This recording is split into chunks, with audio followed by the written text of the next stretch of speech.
Why should we give? Well, giving creates a vacuum. And as we know, nature abhors a vacuum. See, when you give, you create a vacuum. You are now in a position to receive. See, if I have my arms closed holding on to everything I've got, nothing is available to come in. But if I'm open, if I've created a vacuum there by giving and keeping the flow going, the stuff in the universe is going to come back to me, ladies and gentlemen. It's going to come back. Whatever you give, whenever I go into a room and give a speech to inspire people, to help them to develop their greatness, if you get 10% of what I get, because as Bach says, we teach that which we need most. I'm not wearing any crown. I need it as much as I'm sharing it. I'm still growing. I'm still unfolding. I'm still seeking to discover my greatness. And if you get 10% of what I get when I walk out of here, see, there will be a different man walking out of here than who came in here. And as I give, the more I give to you, the more I get. Most people don't understand that. That's a law of life. Do you know that we can literally eliminate poverty overnight? We can eliminate hunger and homelessness overnight if people understood the concept of what giving means and the power in it, about the difference that it can make in our lives. I guarantee, if you go to any rundown neighborhood and interview the people there, evaluate their lifestyles and what they're doing and what they're contributing to life, and then go in a wealthy neighborhood and talk to those people and evaluate them and check out what they're doing with their energy and their time and what they're contributing to life. Here's what you're going to discover what Earl Nightingale said. He said, our success in life is directly related to the quantity and the quality of the service that we give. I guarantee you that you will find that people who have more, people that are living the abundant life, are the contributors to life, ladies and gentlemen. They are the people that are giving more. And the people who are operating out of scarcity and poverty consciousness, these are the people that are down and out. These are the people that are complaining. These are the people that are blaming the world and everybody for where they are. But if they took that same energy and begin to invest and give something back to life. I was in New Jersey, and I had to give a political presentation to a group there that were trying to organize a community to begin to revitalize that particular community. And a guy was telling me very proudly as we were walking through a housing project, he said, the city is about to give $55 million to renovate these housing projects. I said, what a waste. He said, why would you say that? I said, let me ask you something. And the person that was standing next to him, I said, do you live in this building here? He said, yes. I said, how many families live here? He said, 6 families. I said, we walked in the door and we can smell the stench of urine. Does it take a genius to go down to the store and perhaps sacrifice buying 3 packs of cigarettes and buy some Tide of soap and water and come back here and wash this stench out of here? Does it take a genius to get a can of paint and paint over the graffiti and repair the mailbox? Does it take a genius for that? I say to you, you pour the money in these housing projects and you don't change the people that are living in the projects, before you are completed, they'll be right back to where they were before. If it is to stand, and I'm not saying that there aren't situations where people need some help and assistance, but people must be allowed to contribute. Here's something else you're going to discover in giving. Something that's very important. Give thanks. Giving thanks creates power. Give thanks for your house. Give thanks for your apartment, for your car, for your family, for your health, for your relationships, for what you have. When we focus on something, it expands. When you're giving thanks, when you're showing a spirit of gratitude for what I got, not that you're satisfied with it, but you're grateful for what you got. Whatever you focus on, that's what you're going to continue to multiply and expand in your life. But if you focus on what you don't have, if all you can do is point out the negative things in your life, whatever you focus on, you're going to expand that. Some people, all they can do is complain. That's all they can do. They can't find anything to say good about life and about anybody else. Every time they open their mouths, that's what their minds are consumed with, and that's all they're producing in their lives. And these are people that you don't want to be around. Develop a spirit of gratitude. I'm thankful for life. I'm thankful to be an American. I'm thankful to be on this part of the planet. I'm thankful to see another day. No, things aren't what I want them to be. No, I don't have all the things I want to have. But I'm thankful that I'm still here. I have another opportunity. another day to live, another chance to contribute, another chance to make a difference in life. So begin to give thanks for what you have. Whatever you focus on, remember now, you want to become aligned with the universe. If you have scarcity in your life, it's because you have a consciousness of scarcity. As you begin to become thankful for what you have, for the abundance that you now know is coming your way, that you're attracting to you, for the good relationship that is coming your way right now, it will begin to create incredible opportunities for you to begin to improve your life and the quality of life of people around you. Giving is also, ladies and gentlemen, forgiving. Give forgiveness.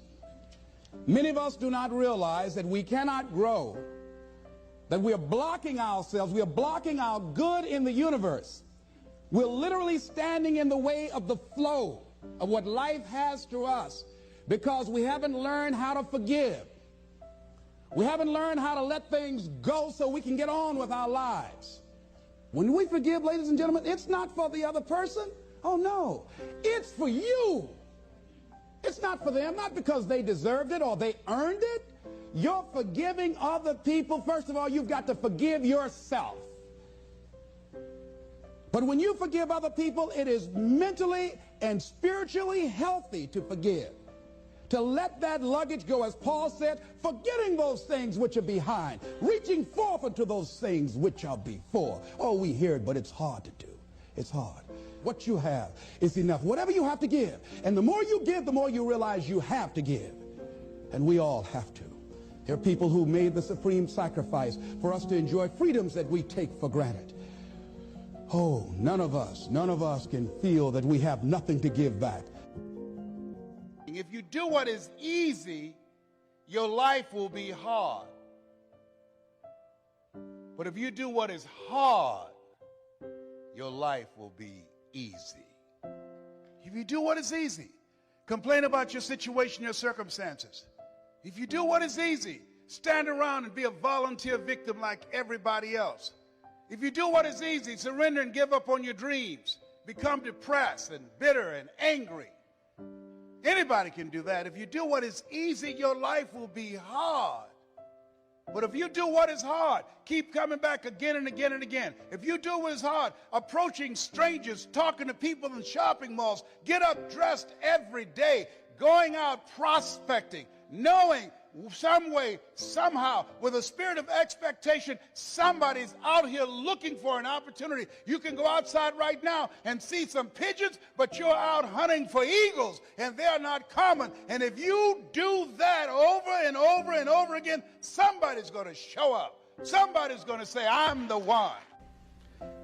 Remembering what Dr. Robert Anthony said about results. When you keep your commitments, you're able to produce some different kinds of results in your life. So how can we keep our commitments? And do we keep all commitments? No, we don't. You will not be at 100%. However, you will have a greater percentage rate of maintaining your commitments to yourself, whatever those things might be.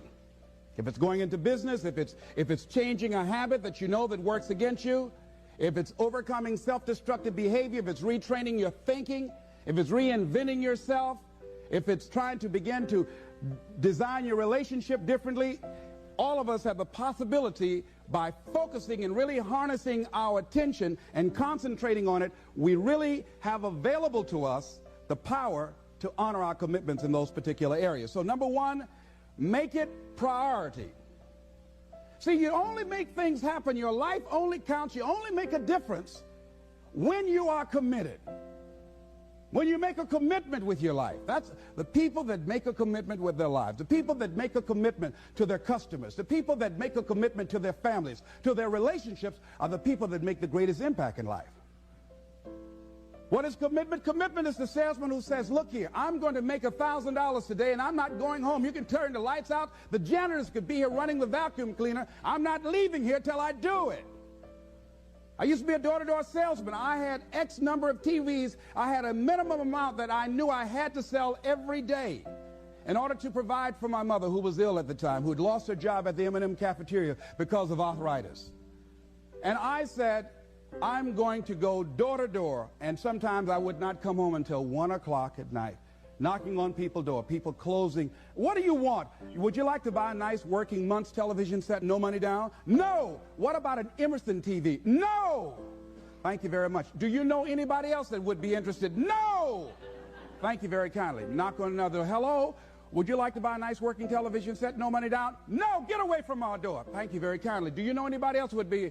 Yeah, my cousin, he lives 2 doors down. Thank you very kindly. I tell him you sent me. When I heard your cousin told me that you wanted to buy a television set, told me to come here and talk to you, we got a special discount for you. Yes, come in, I'm interested. I would just keep right on. I would not go home until I did it. It's an interesting thing, ladies and gentlemen, that when we put ourselves in a situation where we say we're going to do it, it puts you in another zone where the universe responds to you. When you have that kind of consciousness, see, the universe responds to the man or woman that refuses to be denied, because that is your commitment. That business that you want, that book you want to write, that dream that you have of controlling your destiny, that is yours. That power to create that and to manifest that is yours. That's available to you. But you've got to be willing to stand there and face disappointment, not have support, be lonely, doubt yourself sometimes, be rejected again and again and again, become bankrupt if necessary, again and again and again, and refuse to turn around until life gives it up. Nothing can resist a person that has that kind of commitment.